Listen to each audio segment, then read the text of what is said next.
Hello साथीहरु, आज म हजुरलाई वर्कसिटको वान शॉट भिडियो क्लास 12 को अकाउन्टको वर्कसिट 5 मार्क्स फिक्सै आउने गरी 12 कोलम आउँछ। अनि 12 कोलम अन्तर्गत पर्ने हुन्छ पर्पज डिभिडेन्ड, अनि PL account, capital reserve, reserve fund.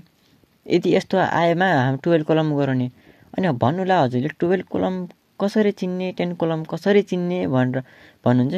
यदि क्वेशनको ट्रायल ब्यालेन्समा जस्तै तपाईको यो मोडल प्याटर्न भयो क्वेशनको, यहाँ डेबिट हुन्छ, यहाँ क्रेडिट हुन्छ।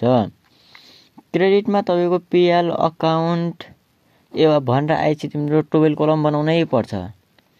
अनि एडिसनल इन्फर्मेसनमा हाम्रो पर्पज डिभिडेन्ड, अनि रिजर्भ फन्ड, रिजर्भ यति भनेर आएपछि हाम्रो 12 कोलम भन्छ। यदि ट्रायल ब्यालेन्समा यो कुनै आइटम छैन भने चाहिँ यो 10 कोलम भन्छ है। राम्रोसँग सुन्नु होला। अब म एउटा क्वेशन सल्भ गरेर हेराउने छु हजुरलाई। यो 5 मार्क्सको फिक्स क्वेशन हो कि यो बोनस च्याप्टर हो। यो एकदम इजी छ, इजिली निकाल्न सकिन्छ। म कहाँ झुक्किनुहुन्छ भन्ने कुरा नि म लास्टमा भनिदिन्छु। अहिले भिडियो हेरौँ। ल साथीहरु, मैले चाहिँ यो 12 कोलम क्यासबुक 12 कोलमको बनाइदिएको थिएँ। 12 कोलममा हामीले particular, an adjustment, trial balance यो दिएकै हुन्छ क्वेशनमा। यो र यो दिएकै हुन्छ, डेबिट क्रेडिट छुट्याएर दिया हुन्छ। यदि छुट्याइदिनु आफूले छुट्याउनु होला। अनि अन एडजस्टमेन्ट यो हाम्रो एडिसनल इन्फर्मेसनमा दिया हुन्छ। एडिसनल इन्फर्मेसन कुरालाई निकालेको हो। हाम्रो एडजस्टेड ट्रायल ब्यालेन्स भनेको छ हामीले यो र यसलाई शुद्ध गरेको यसलाई। अब हामीले क्वेशन उतातिर बनाउने बेला हामीले यसलाई यो ब्यालेन्सलाई नहेरेर यो ब्यालेन्सलाई हेर्नुपर्ने हुन्छ। अब हामीले यो इन्कम स्टेटमेन्ट त्यो पढ्नु भएकै होला। फाइनल अकाउन्टमा trading account, PL account, PL appropriation account, balance sheet हो, त्यही नै हो। यो इन्कम स्टेटमेन्ट भनेको तपाईको ट्रेडिङ अकाउन्ट र प्रफिट एन्ड लस अकाउन्टको कम्बाइन हो। अब हामी के पर्छ डेबिटमा? सेल्स, क्लोजिङ स्टक, अनि other income, gross profit. Credit साइडमा जाने भने डेबिट साइडमा general expenses, salary, rent expenses, यस्तो अन्य आइटमहरू पर्छ। Printing and stationery. अब रिटर्न अर्निङ भनेको हामीले फाइनल अकाउन्टमा पढ्ने बेला पीएल अप्रोप्रिएसन भनेर पढेको होला। पीएल अप्रोप्रिएसन भनेको प्रफिट एन्ड लस बाँडफाँड खाता भनिन्छ। त्यसलाई कसरी सेयर होल्डरलाई कति रकम दिइयो, कसरी गरियो भनेर हाम्रो यो गर्नुपर्ने हुन्छ। यसमा खास गर्नु पर्दैन, त्यो दुईवटा आइटम दिया हुन्छ। एउटा profit and loss account, PL account भनेर दिएको हुन्छ, त्यही नै गर्ने।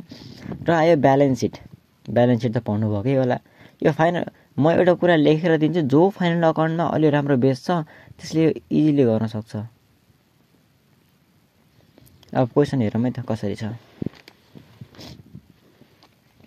रेन्ट एक्सपेन्सेस भने स्यालेरी भने डेप्टर भने cash, equipment, general expenses, share capital. मैले प्रफिट भनेको थिएँ नि अघि नै, ग्रस प्रफिट। त्यो ग्रस प्रफिट कहाँ जान्छ भन्नुला, हाम्रो पीएल अकाउन्ट बनाउने बेला ग्रस प्रफिट हामीले क्रेडिट साइडमा लेख्थ्यौँ कि नै, बाई ग्रस प्रफिट भनेर हो, त्यही नै गर्ने। डिभेन्चर्स यो मैले भने पीएल अकाउन्ट कहाँ जान्छ? हाम्रो रिटर्न अर्निङको क्रेडिटमा जान्छ। कसरी जान्छ? यो हाम्रो क्रेडिटमै छ। यहाँ अदर इन्कम भनेको के अरू जस्तै डिभिडेन्ड रिसिभ, इन्ट्रेस्ट रिसिभ जस्तै सबैमा कम्बाइन गरेको यो अदर इन्कम। अनि क्रेडिटर्स, अनि एडिसनलमा मैले भने नि पर्पज डिभिडेन्ड आउँछ भनेर। अनि डिप्रिसिएसन अन इक्विपमेन्ट यसको 10% हो। 10%, 12%, 5% भनेर आएको हुन्छ। अब कसरी गऱ्यौँ हेर्नुहोस्। त्यहाँ रकम दिएकै थियो, हामीले गयौँ, हामी केही गरेका छैनौँ। क्वेसनमा दिएको रकमलाई सार्यौँ। अनि एडिसनल इन्फर्मेसनलाई हामीले एउटा कुरा पनि नभुलिनुलाई, यो हामीले पर्पज डिभिडेन्ड, रिजर्भ फन्ड यसो दिएको बेला यिनी हाम्रो कहीँ पनि माथि कहीँ पनि जाँदैनन्। हाम्रो यसमा न जोड्ने हुन्छ न घटाउने हुन्छ। डिप्रिसिएसन एन्ड इक्विपमेन्ट दिएको छ, हाम्रो क्रेडिटमा राखेर घटाउँछौँ। हाम्रो क्रेडिटमा राखेर घटायौँ। किन क्रेडिटमा घटायौँ? यसको पनि एउटा फर्मुला छ।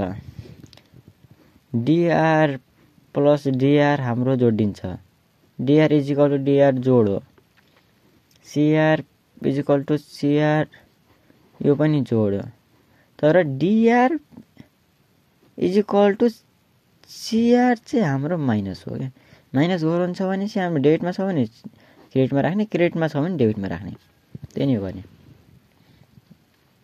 त्यही अरू त हामीले सब मिलाएको, जहाँ घटाउँथ्यो घटायौँ, सेम राख्यौँ। अब एउटा कुरा सोध्नुला, यो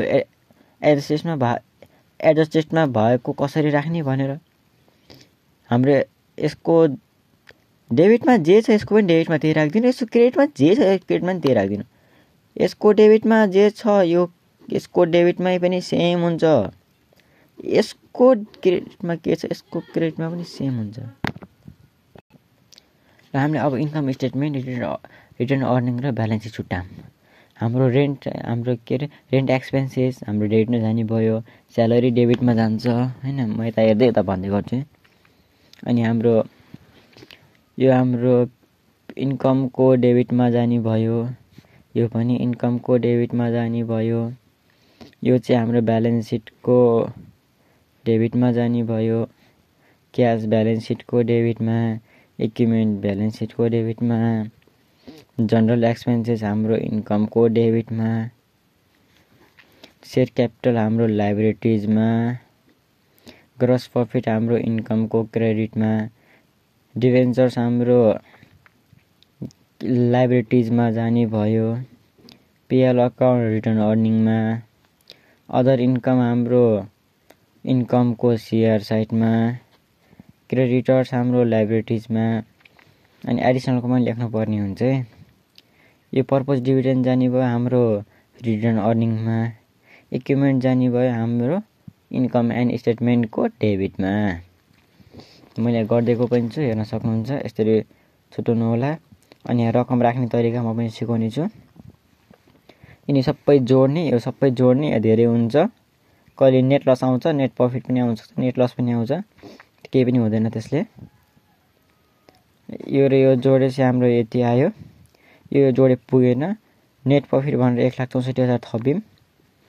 अनि रिटर्न अर्निङमा पनि यो र यो रिटर्न अर्निङ नेट प्रफिट हामीले उसमा राख्थ्यौँ कि नै, यताबाट पिएलबाट आएको नेट प्रफिटलाई अप्रिपेसनमा राख्ने बेला यसको पनि नेट प्रफिट भनेर राखेको, यसलाई यहाँ पनि सेम गरायो। अनि त्यसपछि यो दुईवटा जोडेर यति आयो, योबाट घटाएर 1,56 हाम्रो क्यापिटल रिजर्भ भयो। हामीले यसलाई क्यापिटल रिजर्भ अथवा बाई ब्यालेन्स सिडी भनेर सरप्लस भनेर राख्थ्यौँ, यो सरप्लस आयो। अनि हाम्रो यो ब्यालेन्स सिटको एसिड चाहिँ हाम्रो केही पनि हुँदैन, एसिडमा खास इम्फेक्ट पर्दैन।